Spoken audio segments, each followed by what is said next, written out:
April 19 நடைபெற உள்ள நாடாளுமன்ற தேர்தல் நம் நாட்டோட 2வது சுதந்திர போர். நாடு காக்கும் இந்த ஜனநாயக போர்ல இந்தியா கூட்டணிக்கு வெற்றி தேடி தர தமிழ்நாட்டின் தலைமகனான பேரறிஞர் அண்ணாவை முதலாக மக்களவைக்கு தேர்ந்தெடுத்து அனுப்பின தென் சென்னை தொகுதிக்கு வந்திருக்கிறார். மாநில சுயாட்சி குரலாக ஒன்றியத்தில் ஒழித்து தலைவர் கலைஞரின் மனசாட்சியாக விளங்கிய அண்ணன் முரசொலி மாறன் அவர்கள் வென்ற தொகுதியான மத்திய சென்னை தொகுதிக்கும் சேர்த்தே இந்த கூட்டம் நடைபெறுகிறது. தலைநகரில் தமிழ்நாட்டு மக்களுக்கு இறுதி அறைகூவல் விடுக்க கூடியிருக்கும் இந்த கூட்டத்தில் பங்கேற்றிருக்கக்கூடிய மாண்புமிகு அமைச்சர் பெருமக்கள் மாராத்தான் மாசு அவர்களை, சேகர் பாபு அவர்களை, ஆற்றல் மிகு மாவட்ட செயலாளர்கள் மயிலை வேலுவர்களை, சிற்றரசு அவர்களை, காங்கிரஸ் பேரியக்கத்தின் முன்னோடிகளில் ஒருவராக இருக்கக்கூடிய என்னுடைய அன்பிற்குரிய பீட்டர் அல்போன்ஸ் அவர்களை, மார்க்சிஸ்ட் கம்யூனிஸ்ட் கட்சியினுடைய மூத்த தலைவர் அருமை தோழர் ராமகிருஷ்ணன் அவர்களை, ஆம் ஆத்மி மாநில செயலாளர் வசீகரன் அவர்களை, நம்முடைய வேட்பாளர்கள் தயாநிதி மாறன் அவர்களை, தமிழச்சி தங்கபாண்டியன் அவர்களை, மாநிலங்களவை உறுப்பினர் வில்சன் அவர்களை, என்ஆர் இளங்கோ அவர்களை, கனிமொழி சோமு அவர்களை, மாண்புமிகு பிரியா, துணை மேயர் மகேஷ் உள்ளிட்ட உள்ளாட்சி அமைப்புகளின் பிரதிநிதிகளை, சட்டமன்ற உறுப்பினர்கள் மோகன் அவர்களை, அரவிந்த் ரமேஷ் அவர்களை, பிரபாகர் ராஜ் அவர்களை, ஜெய கருணாநிதி அவர்களே, வெற்றியழகன் அவர்களே, டாக்டர் எழிலன் அவர்களே, ஹசன் மௌலான் அவர்களே, இந்நாள் முன்னாள் உறுப்பினர்களே, ஒருங்கிணைந்த சென்னை மாவட்ட பகுதி வட்ட கிளையினுடைய நிர்வாகிகளே, இந்தியா கூட்டணி கட்சிகளை சார்ந்த நிர்வாகிகளே, தொண்டர்களே, தோழர்களே, பத்திரிகை மற்றும் ஊடகத்துறையை சார்ந்த நண்பர்களே, வணக்கத்திற்குரிய வாக்காளர் பெருமக்களே, என் உயிரோடு கலந்திருக்கக்கூடிய நம்முடைய தலைவர் கலைஞர் அவர்களின் உயிரினும் உயிரான அன்பு உடன்பிறப்புகளே, அனைவருக்கும் என் மாலை வணக்கம். மத்திய சென்னை வாக்காளர் பெருமக்களுக்கு திராவிட முன்னேற்ற கழகத்தினுடைய வெற்றி வேட்பாளர் தயாநிதி மாறன் அவர்களை தனியாக அறிமுகம் செய்ய தேவையில்லை. 3 முறை நாடாளுமன்ற உறுப்பினரா, ஒன்றிய அமைச்சரா, மத்திய சென்னையினுடைய குரலா மட்டுமல்ல, தமிழ்நாட்டு உரிமை குரலா ஒழிச்சவர் தயாநிதி மாறன் அவர்கள். ஒன்றிய அமைச்சராக இருந்தபோது உலக புகழ்பெற்ற மின்னணு நிறுவனங்களை தொழில் தொடங்க இந்தியாவுக்கு அழைச்சிட்டு வந்தவர். தலைவர் கலைஞரின் மனசாட்சியான அண்ணன் முரசொலி மாறன் அவர்களுடைய அன்பு மகன். மீண்டும் மத்திய சென்னை குரலா நாடாளுமன்றத்தில் ஒழிக்க தயாநிதி மாறன் அவர்களுக்கு உதயசூரியன் சின்னத்தில் வாக்களிக்கணும்னு கேட்டுக்கிறேன். அடுத்து தென் சென்னை நாடாளுமன்ற தொகுதியில் திராவிட முன்னேற்ற கழகத்தினுடைய வெற்றி வேட்பாளராக தமிழச்சி தங்கபாண்டியன் அவர்கள் போட்டியிடுகிறார். எழுத்தாற்றல், கவியாற்றல் என பன்முகம் ஆற்றல் கொண்ட தமிழச்சி தங்கபாண்டியன் அவர்கள் பேராசிரியர் பணியை விட்டுவிட்டு மக்கள் பணிக்காக வந்தவர். தலைவர் கலைஞர் அவர்களுடைய அருமை மகள். திராவிடத்தின் குரலாக, தென் சென்னையின் குரலாக தமிழச்சி தங்கபாண்டியனின் அவர்களுடைய குரல் மீண்டும் நாடாளுமன்றத்தில் தொடர்ந்து ஒலித்திட உதயசூரியன் சின்னத்தில் வாக்களிக்கணும். இவர்கள் இருவரையும் கடந்த தேர்தலை விட அதிகமான வாக்கு வித்தியாசத்தில் வெற்றி பெற வைக்கணும். தயாராகிட்டீங்களா? அப்புறம் என்ன, வெற்றி உறுதி. இப்ப வேட்பாளர்கள் உட்காரலாம். கடந்த 22 நாட்களாக தமிழ்நாடு முழுவதும் சுற்றுப்பயணம் செஞ்சிருக்கேன். பலதரப்பட்ட மக்களை சந்திச்சிருக்கேன். மக்களோட முகத்தில் தெரிஞ்ச எழுச்சியும் மகிழ்ச்சியும் வச்சு சொல்றேன், 40க்கு 40 நாம் தான் வெல்ல போகிறோம். நாட்டையும் நம்ம கூட்டணி தான் ஆள போகுது. ஏன்னா தமிழ்நாட்டில் மட்டும் இல்லை, வட மாநிலங்களிலையும் இந்தியா கூட்டணிக்கு ஆதரவான அலை வீசிக்கிட்டு இருக்கு. இதற்கு காரணம் பிரதமர் மோடியோட சர்வாதிகார மனப்பான்மை, மாநிலங்களை நசுக்கிற எதேச்சதிகாரம், ஒற்றுமையா வாழுற மக்களிடையே பிளவை உருவாக்குற மதவாத பேச்சு, எதிர்கட்சிகளை ஒடுக்க நினைக்கிற பாசிச எண்ணம், எதிர்கட்சிகளை இருக்கக்கூடாது என்கிற எண்ணத்தோட பழங்குடியினத்தை சார்ந்த ஜார்க்கண்ட் முதலமைச்சர் ஹேம்சந்த் சோரனை கைது செஞ்சு சிறையில் அடைச்சார். டெல்லி முதலமைச்சர் அரவிந்த் கெஜ்ரிவால் அவர்களையும் சிறையில் அடைச்சிருக்கார். தேர்தல் என்பது சமமான களமாக இருந்தா படுதோல்வி நிச்சயம்னு உணர்ந்து காங்கிரஸ், கம்யூனிஸ்ட் போன்ற எதிர்கட்சிகளின் வங்கி கணக்குகளை முடக்கிற தீய செயல்ல ஈடுபட்டார். மக்களை பற்றி சிந்திக்காம கார்பரேட்டுகளாக மட்டுமே முன்னேற வேண்டும் என்று சிந்திச்சு திட்டங்களை தீட்டுனால விலைவாசி உயர்ந்து அத்தியாவசிய பொருட்களோட விலை விண்ணை முட்டுற அளவுக்கு இன்றைக்கு உயர்ந்து நிற்குது. ஆண்டுக்கு 2 கோடி இளைஞர்களுக்கு வேலை வாய்ப்பு கொடுப்பேன்னு வாக்குறுதி தந்து ஆட்சிக்கு வந்து ஆட்சி அமைத்த மோடி அவர்கள் இந்த 10 ஆண்டுல 20 கோடி இளைஞர்களுக்கு வேலை வாய்ப்பை கொடுத்தாரா? இல்லை. இந்த கேள்வியை கேட்டா இளைஞர்களை பகோடா சுட சொன்னவர் தான் மோடி. இப்போ நடுநிலை வாக்காளர்களும் பாஜகவோட உண்மை முகத்தை தெரிஞ்சுக்கிட்டு வெறுக்க தொடங்கிட்டாங்க. தேர்தல் பத்திர ஊழல், மோடியோட கிளீன் இமேஜ் என்ற முகமுடிய கிழிச்சு எரிஞ்சு மோடியோட ஊழல் முகத்தை பட்டவர்த்தனமா வெளிச்சம் போட்டு காட்டிடுச்சு. உடனே மோடி என்ன பண்றார்? தன்னோட இமேஜை காப்பாத்திக்க தேர்தல் பத்திரம் வந்த பிறகுதான் யார் யாருக்கு நிதி கொடுக்கிறாங்க என்பது வெளிப்படையா தெரிய ஆரம்பிச்சதுன்னு வடை சுட ஆரம்பிச்சாரு. மாண்புமிகு பிரதமர் மோடி அவர்களை உச்ச நீதிமன்றம் முதல்ல லிஸ்ட் கேட்டப்போவே ஏன் தரல? தேர்தலை சந்திக்க எல்லா கட்சிகளும் தான் நிதி வாங்குறாங்க.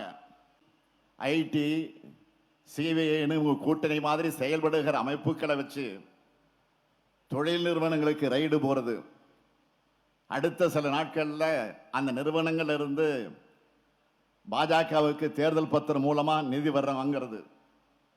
பிறகு அந்த நிறுவனங்கள் மேல் நடவடிக்கைகளை நிறுத்தி வைக்கிறதுன்னு ஒரு மறைமுக சங்கிலி தொடர்பு இருக்க, அதுதான் பிரச்சனைக்குரியது. முன்னணி ஊடகங்கள் இதை பற்றி பேச மறுத்தாலும் தனிநபர் பலரும் உச்சநீதிமன்ற அழுத்தத்தால் வெளியான பட்டியல்களில் ஆய்வு செஞ்சு சில ஊடகங்களில் பாஜகவோட தில்லுமுள்ளுகள் அம்பலமாச்சே. இந்த நாடு எத்தனையோ பிரதமர்களை பார்த்திருக்கு. ஆனால் இப்படி மோடி போல வசூல் ராஜாவை வசூல் வேட்டையில் ஈடுபட்டவரை வரலாறு பார்த்ததில்லை.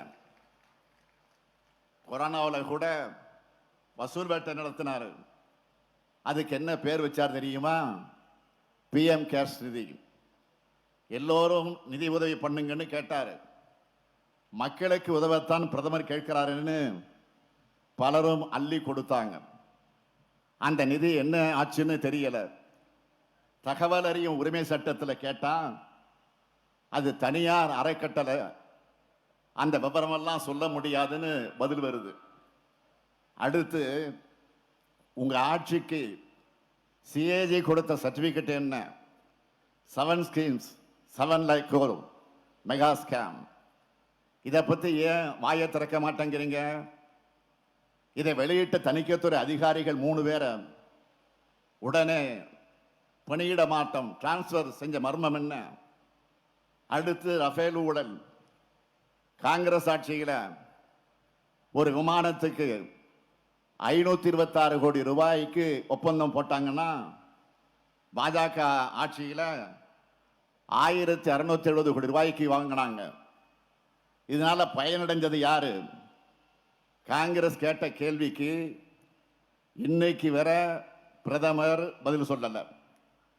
கார்பரேட்டுகளுக்கு பல ஆயிரம் கோடி ரூபாய்க்கு கடன்களை தள்ளுபடி பண்ணி கார்பரேட் முதலாளிகளுக்காக எப்படி அரசை நடத்துறீங்கன்னு அருமை சகோதரர் ராகுல் அவர்கள் நாடாளுமன்றத்தில் அடுக்கடுக்கா கேள்வி எழுப்பினப்போ பதில் சொல்லாம பர்சனலா அட்டாக் பண்ணாங்க. அது மட்டுமா, அவருடைய எம்பி பதவியை பறிச்சாங்களே. இவ்வளவும் செஞ்சுட்டு பிரதமர் மோடி அவர்களே, நீங்கள் ஊழல் பற்றி பேசலாமா?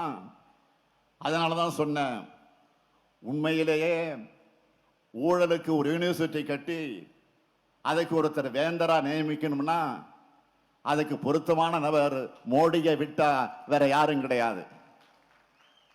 ஏன்னா ஊழலை சட்டபூர்வமாக்கின சாதனையாளர் மோடி தான். அது மட்டுமா, இப்போ ஊழல்வாதிகளுக்கு கேரண்டி கொடுக்கிற made in BJP washing machine வச்சு ஊழல் கரை படிஞ்சவங்களை சுத்தப்படுத்தி இருக்காரு. என்னடா நம்ம கிட்ட வந்து சேர்ந்த உடனே வழக்க வாபஸ் ஆகுத, பச்சையா தெரியுத, எதிர்கட்சிகள் கேள்வி மேல் கேள்வி கேட்கிறாங்களே, நடுநிலையாளர்கள் நாக்கப்படுகிற மாதிரி கேட்கிறாங்களேன்னு எந்த விதமான மான உணர்ச்சியும் இல்லாம திரும்ப திரும்ப அதே செயல்களில் பாஜக ஈடுபடுது. முன்பெல்லாம் பாஜகவோட இந்த தில்லுமுள்ளுகளை சொன்னா நம்மளை பார்த்து என்ன சொன்னாங்க? ஆன்டி இண்டியன் சொல்லுவாங்க. ஆனா இப்போ இந்தியா கூட்டணியை நாம் அமைச்ச உடனே அவங்களுக்கு இந்தியான்ற வார்த்தை பிடிக்காம இப்ப என்ன சொல்றாங்க? இந்தியாவுக்கு பதிலாக பாரத்னு பேரை மாத்திட்டாங்க. இப்ப ஆன்டி இண்டியன்லாம் சுத்துறது யாரு? பாஜக காரங்க தான். பாஜகவை பொறுத்தவரை அவங்க தைரியமா பேச காரணம் அவங்களுக்கு கொடுக்கிறது தான் மக்களுக்கு நியூஸ்ன்னு நினைக்கிறாங்க. வேற நியூஸ் வந்தா அதை திசை திருப்ப மத உணர்வுகளை தூண்டிவிட்டு மக்களை அதை பத்தி பேச வச்சு அதை அப்படியே திசை திருப்பிடுவாங்க. பிஜேபி ஒரு மாநிலத்தில் வளர அவங்க தேடுறது மத பிரச்சனைகளை தான். அப்படி அங்க பிரச்சனைகள் இல்லைன்னா எப்படி பிரச்சனையை தூண்டலாம்னு ரூம் போட்டு யோசிக்கிற கலவர கட்சி தான் பாஜக. உதாரணத்துக்கு ஒன்று சொல்றேன். நம்ம இந்தியாவில் ஒருத்தர் தான் சாமிக்கு பொறி வச்சு படைப்பார். இன்னொருத்தர் தான் கும்பிடுகிற சாமிக்கு கறி வச்சு படைப்பார். இது அவங்களோட வழிபாட்டு முறை.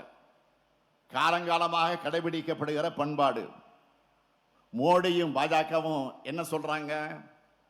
நீங்க இதை சாப்பிடக்கூடாது, அதை சாப்பிடக்கூடாதுன்னு சொல்றாங்க. நம்ம பாஜக கிட்ட சொல்றது, மக்கள் என்ன சாப்பிட்டாலும் நீங்க தயவு செஞ்சு அந்த சோத்துல மண் அள்ளி மட்டும் போடாதீங்க.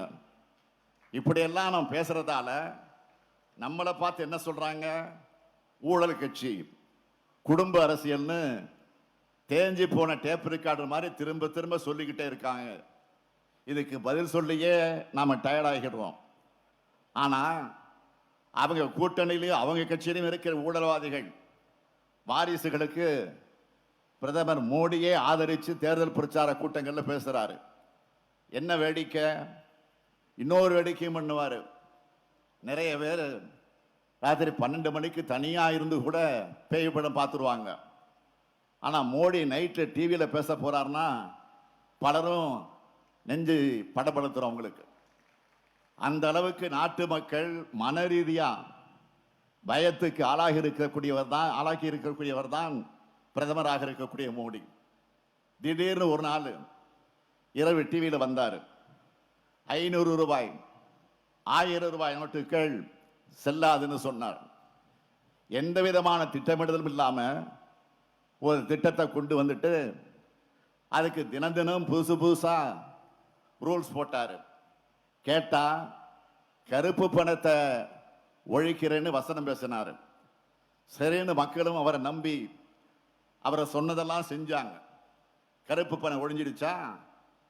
99 விழுக்காடு பணம் திரும்ப வந்துட்டுதா ரிசர்வ் வங்கி சொல்லிடுச்சு.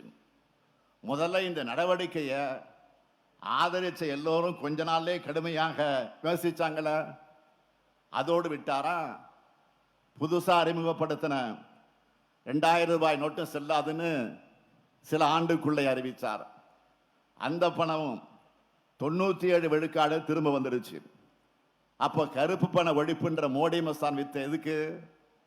அந்த பண மதிப்பு நடவடிக்கை தான் ஏழைகளின் நடுத்தர குடும்பங்கள் மேல நடத்தப்பட்ட முதல் தாக்குதல். கடுகு டப்பால சுருக்கு பையில் இருந்த காசெல்லாம் இப்போ செல்லா காசு ஆயிடுச்சு.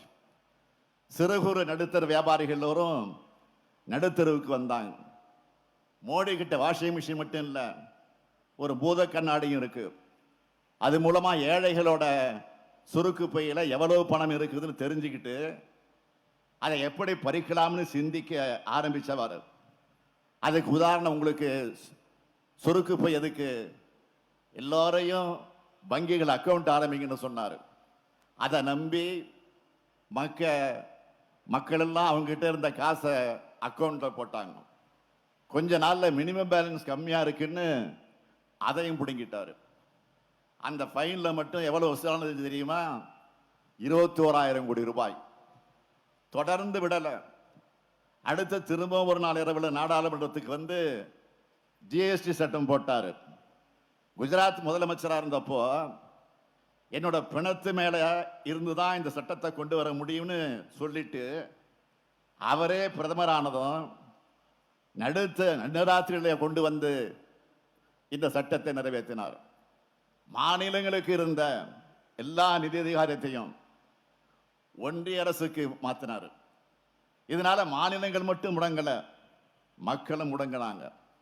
5, 12, 18, 28 விழுக்காடுன்னு சீலிங் வச்சு வரி போட்டாங்க. இதுல இருந்து எந்த பொருளும் தப்ப முடியாது. நீங்க அன்றாடம் பயன்படுத்துற பொருட்களுக்கு எவ்வளவு ஜிஎஸ்டி கட்டுறீங்க தெரியுமா? அரிசிக்கு 5 விழுக்காடு, பருப்புக்கும் 5 விழுக்காடு, சேமியா, சர்க்கரை, மஞ்சள் மற்றும் துணிகளுக்கு 5 விழுக்காடு வரி. பெரிய ஆன்மீக காவலர்கள் மாதிரி பேசுதே பாஜக, அவங்க தான் கோவில் விட்டாங்க. ஊதுவத்தி சாம்பிராணிக்கு 5 விழுக்காடு வரின்னு ஏழைகளுடைய பணத்தை கொள்ளையடிக்கிறாங்க. இதை பார்த்து நாம மட்டும் விமர்சிக்கல. வட மாநிலங்கள் என்ன சொல்றாங்க? ஷோலேன்னு அமிதாப் பச்சன் படத்துல வர்ற கொள்ளைக்காரன் பாத்திரம் பேரு கப்பர் சிங். அந்த கொள்ளைக்காரன் வரிதான் ஜிஎஸ்டின்னு சொல்லி கப்பர் சிங் டேங்க்ஸ்ன்னு விமர்சிக்கிறாங்க. அடுத்த கொஞ்ச நாள்ல கொரோனா வந்தப்போ பிரதமர் இரவில் டிவியில் பேசினார். டிவியில் பேசி என்ன சொன்னார்? சரி, இந்த மாதிரி நேரத்தில் அவர் காமெடி பண்ண மாட்டார், ஏதோ மக்கள் வாழ்வாதாரத்துக்கு வழி சொல்லுவார்னு எல்லோரும் எதிர்பார்த்தாங்க. ஆனால் என்ன சொன்னார் ஞாபகம் இருக்கா? மொட்டை மாடைக்கு வந்து மணி அடிங்க, கை தட்டுங்க, விளக்கு பிடிங்கன்னு சொல்லிட்டு போயிட்டாரு. வேலையும் உணவும் இல்லாமல் தவிச்ச தொழிலாளிங்க ரயிலில் ஊருக்கு திரும்ப போக முடியாமல் காசு இல்லாமல் பல நூறு கிலோமீட்டர் நடந்து தங்களோட சொந்த ஊருக்கு போனாங்க. அப்போ ரயில் பாதையில் நடந்து போனவங்க கிளப்புல தண்டவாளத்திலே படுத்து தூங்க. அப்போ ரயில் ஏறி 16 பேர் பரிதாபமாக உயிரிழந்தாருங்க. இப்படி கொரோனாவால் நாட்டு மக்கள் அவஸ்தைப்பட்டப்போ கூட அந்த நேரத்தில் தனக்கான விளம்பர வாய்ப்பா பார்த்தவர் தான் பிரதமர் மோடி. அடுத்து என்ன சொன்னாரு? நான் ரெவடி கலாச்சாரம் ஒழிக்க போறேன்னாரு. சரி, இங்க தமிழ்நாட்டில் பாஜகவை சேர்ந்த ரவுடிகளை தான் ஒழிக்க போறாருன்னு பார்த்தோம். ஆனா இலவசமா நம்ம வழங்குகிற மக்கள் நல திட்டங்களை ஒழிக்க பார்த்தாரு. நாம தமிழ்நாட்டை வளர்க்க செஞ்சிருக்கக்கூடிய மக்கள் நல திட்டங்களை இலவச திட்டங்கள்னு குறுகிய பார்வையோடு பார்த்த பிரதமர் தான் மோடி அவர்கள். அதே சமயம் இன்னொரு பக்கம் கார்பரேட்டுகளுக்கு வரிச்சலுகை அள்ளி கொடுத்தாரு. அது மட்டுமல்ல, ரயில்வேல மூத்த குடிமக்களுக்கு 50 விழுக்காடு இருந்த உண்மையிலும் ஏழாமையிலும் கூட லாபம் பார்க்கணும்னு நினைக்கிறவர் தான் மோடி இருக்காரு. இந்த லட்சணத்தில் தன்னோட 10 ஆண்டு கால ஆட்சி வெறும் ட்ரெய்லர் தான் பஞ்ச் டைலாக் வேற பேசுறாரு. பிரதமர் மோடி அவர்களே, உங்களோட ட்ரெய்லரே இப்படி கர்ணகொடூரமா இருக்க, உங்க படம் ஓடுன்னு நினைக்கிறீங்களா? கண்டிப்பா படம் ரிலீஸ் ஆக போறதே இல்லை. இன்னொன்னு சொல்றாரு, 10 ஆண்டு ஆட்சி வெறும் சூப்பு மட்டும்தான், விருந்து தயாராகிட்டு இருக்கான். பிரதமர் அவர்களே, சூப்பே கேவலமா இருக்குன்னா மக்கள் வாந்தி எடுத்துட்டு இருக்கிறாங்க, விருந்துக்கெல்லாம் வரமாட்டாங்க. இதையெல்லாம் பேசி தனக்கு 3வது முறையா ஒரு வாய்ப்பை கொடுங்கன்னு பிரதமர் கேட்டுட்டு வராரு.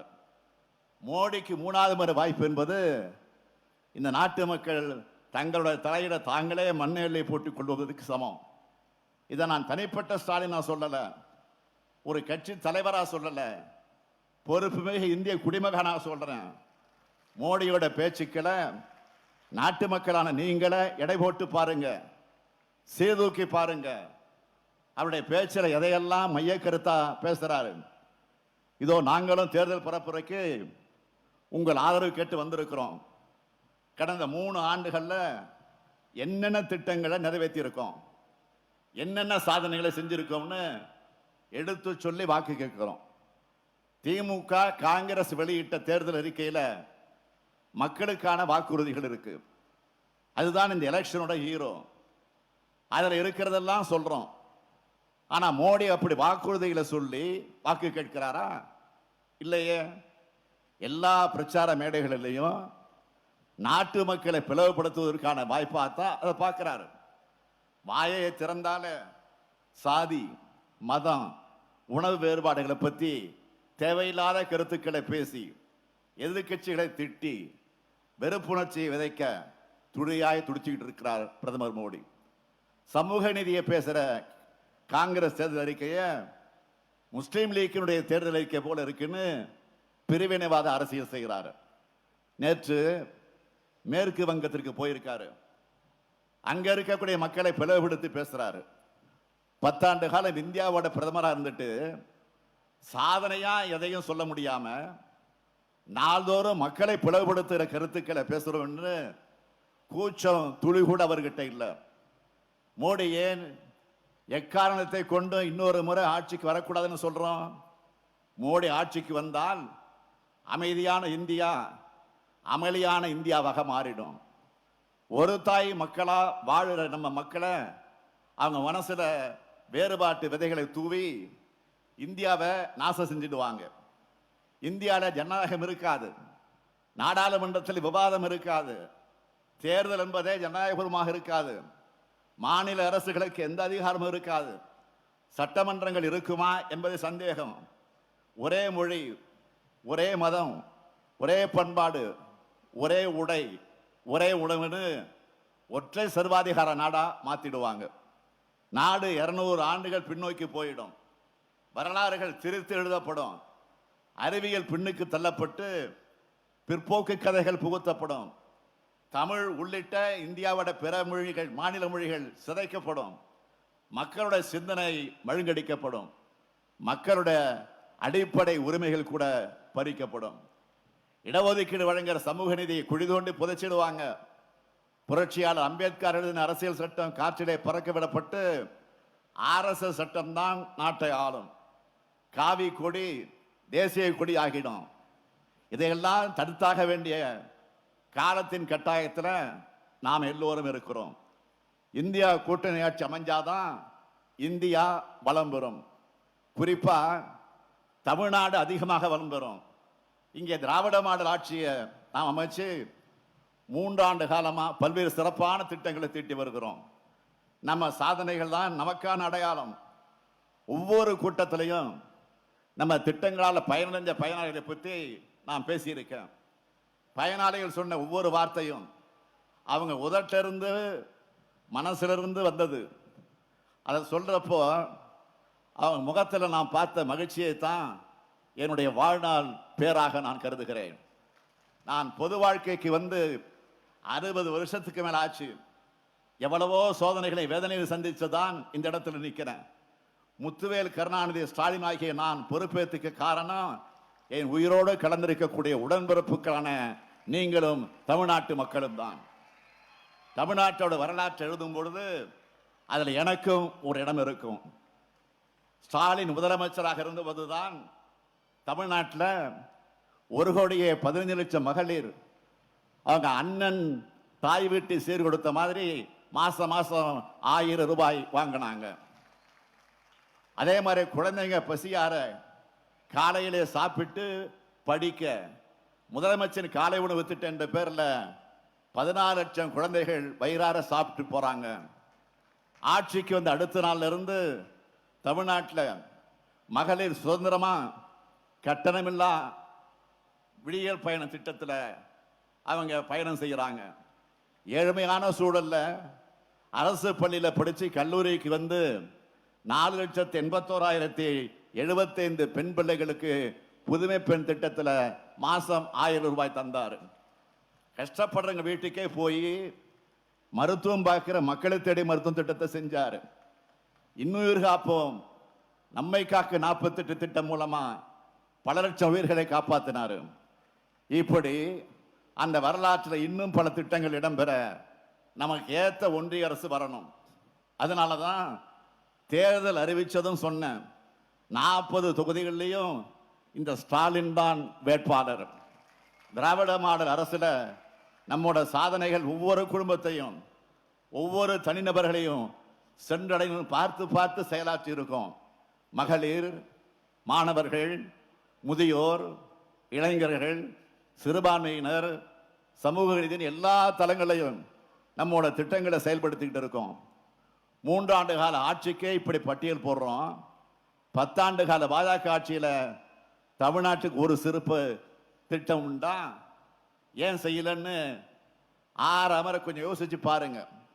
ஓட்டு போடுற முதல் தலைமுறையும் சிந்திச்சு பாருங்க. பாஜக திரும்ப வந்தா அடுத்தடுத்து வரும் நம்ம தலைமுறைகள் ஒற்றுமையா வாழ வழி இல்லாத நாடா இந்தியா மாறிடுன்னு எச்சரிக்கையாகவே சொல்கிறேன். இதையெல்லாம் நான் சொல்றேன்னா, பல 100 ஆண்டுகள் அந்நிய ஏகாதிபத்தியத்திலேயும் பல ஆயிரம் ஆண்டுகள் சமூக ரீதியாகவும் அடிமைப்பட்டு கிடந்த நம்ம நாடு பல்வேறு தலைவர்களோட தியாகங்களாலும் பல்வேறு சமூக சீர்திருத்தங்களாலும் கடந்த 75 ஆண்டுகளாக நிமிர்ந்து உட்கார்ந்திருக்கு. நாம் பெற்ற சுதந்திரமும் நம்முடைய அரசியல் சட்டம் வழங்கியிருக்கக்கூடிய உரிமைகளும் நம்ம கண் முன்னாடிய பாஜக எனும் தேசவிரோத சக்தியால் அழிவு பாதைக்கு கொண்டு செல்லப்படுவதை நாம் அனுமதிக்க கூடாது. போட்டோஷாப்ல கட்டமைப்பிக்கப்பட்ட குஜராத் மாடல் அம்பலப்பட்டு இன்னைக்கு திராவிட மாடல் என்பது இந்தியா பின்பற்ற வேண்டிய மாடலா மாறி இருக்கு. அதை பார்த்து பொறுத்துக்க முடியாம பழனிசாமி எப்படியெல்லாம் புலம்பிட்டு சுத்துறாரு. நடக்கிறது இந்தியாவை யார் ஆளணும் என்பதற்கான நாடாளுமன்ற தேர்தல்.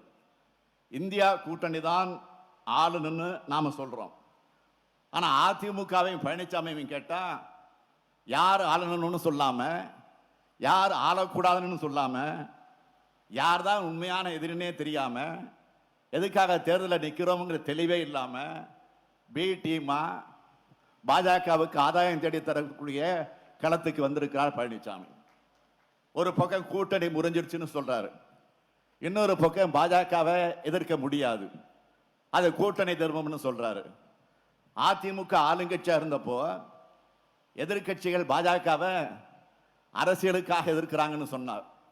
இப்போ மக்களால் ஓரங்கட்ட பிறகு எதிர்கட்சியான நாங்க ஏன் பாஜக எதிர்க்கணும்னு அரசியல் தத்துவ மேதைகள் மயங்கி விடுற மாதிரி புது புது தத்துவங்களா பேசுறாரு. இப்படிப்பட்ட பழனிசாமி தமிழ்நாட்டுக்கு மட்டும் துரோகம் செஞ்சவர் இல்ல, தன்னை சுத்தி இருக்கக்கூடிய அத்தனை பேர் முதுகலையும் குத்துனவர். சசிகலா, தினகரன், பன்னீர்செல்வம், அந்த பட்டியல் நீண்டது. பழனிசாமியை மக்கள் துரோகசாமியாகத்தான் பார்க்கிறாங்க.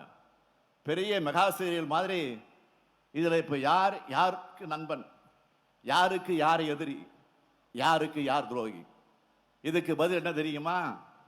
இவங்க ஒட்டுமொத்தமா தமிழ்நாட்டுக்கும் தமிழ்நாட்டு மக்களுக்கும், ஏன் ஒட்டுமொத்த இந்திய மக்களுக்குமே எதிரிகள். பழனிசாமியால் ஒருபோதும் பிரதமர் மோடியையோ அமித்ஷாவையோ ஆளுநரையோ விமர்சிக்க மாட்டார். ஏன்னா எஜமான விசுவாசம், பதவி சுகத்துக்காகவும் ஊழல் வழக்குகளிலிருந்து தப்பிக்கவும் பாஜகவோட அத்தனை மக்கள் திட்டங்களையும் ஆதரிச்சவர் பழனிசாமி. ஆட்சியில் இருக்கிறப்போ வச்ச கூட்டணிய இப்பவும் ரகசியமா தொடர்ந்துகிட்டு இருக்கார். பாஜக எதிர்க்க துணிவு வேண்டும், முதுகெலும்பு வேண்டும். ரெண்டும் பழனிசாமி கிட்ட கிடையாது. பழனிசாமியுடைய ஊழல் குடுமி பாஜக கையில் இருக்கு. அதிமுகவோட ஊழல் என்பது கன்னித்தீவு கதை மாதிரி போயிட்டே இருக்கும்.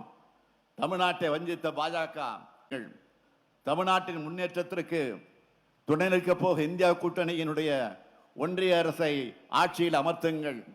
அதற்கு மத்திய சென்னை வாக்காளர் பெருமக்கள் தயாநிதி மாறனுக்கும், தென் சென்னை வாக்காளர் பெருமக்கள் தமிழச்சி தங்கவாண்டியனுக்கும் உதயசூரியன் சின்னத்தில் வாக்களிக்கணும் நான் கேட்டுக்கிறேன். இன்று நாடாளுமன்ற தேர்தல் பரப்புரையோட நிறைவு நாள். இந்தியாவில் ஜனநாயகத்திற்கு நெருக்கடி ஏற்பட்ட போதெல்லாம் தெற்கிலிருந்து உதித்த சூரியனா புதிய வெளிச்சத்துடன் இந்திய அரசுக்கு வழிகாட்டியவர் நம்முடைய முத்தமிழறிஞர் தலைவர் கலைஞர் அவர்கள். அந்த கலைஞருடைய நூற்றாண்டு நிறைவு இது. அவருடைய நூற்றாண்டுக்கு தலை சிறந்த பரிசா நாம கொடுக்கக்கூடியது தமிழ்நாட்டில் 40க்கு 40 வென்றோம், ஒன்றியத்தில் இந்தியா கூட்டணி ஆட்சியை அமைச்சோம் என்பதுதான் அந்த பரிசு. அந்த பரிசை வருகிற ஜூன் 4ஆம் தேதி தலைவர் கலைஞருடைய உடன்பிறப்புகளான நாம் கொடுப்போமா? தமிழ்நாட்டு வாக்காளர் பெருமக்கள் அனைவரிடமும் உங்களின் ஒருவனாக உங்கள் ஸ்டாலின், முத்துவேல் கருணாநிதி ஸ்டாலின், இந்த ஸ்டாலின் கேட்டுக்கொள்வது இந்தியாவின் வரலாறு தெற்கிலிருந்து தான் எழுதப்பட வேண்டும் என்று நான் அடிக்கடி சொல்வதுண்டு. இம்முறை இந்தியாவின் வெற்றி கணக்க தமிழ்நாட்டில் தொடங்கி எழுத இந்தியா கூட்டணி வேட்பாளர்களுக்கு வாக்களியுங்கள்னு உங்கள் அனைவரையும் இருகரங்குப்பி வேண்டி கேட்டுக்கொள்கிறேன். உங்கள் வாக்கு பாசிசத்தை வீழ்த்தட்டும், இந்தியாவை காக்கட்டும். உங்கள் வாக்கு தமிழ்நாட்டை காக்கட்டும், எதிர்கால தலைமுறையை காக்கட்டும். வாழ்க தமிழ்நாடு, வெல்க இந்தியா. 40 நமதே, நாடும் நமதே. 40 நமதே, நாடும் நமதே. சொல்லுங்க, 40 நமதே, 40 நமதே, நாடும் நமதே, நாடும் நமதே. நன்றி, வணக்கம். உள்ளூர் செய்திகள் முதல் உலக செய்திகள் வரை உடனுக்குடன் தெரிந்து கொள்ள MKP நியூஸ் டிவி சப்ஸ்கிரைப் செய்யுங்க, லைக் பண்ணுங்க, கமெண்ட் பண்ணுங்க, ஷேர் பண்ணுங்க.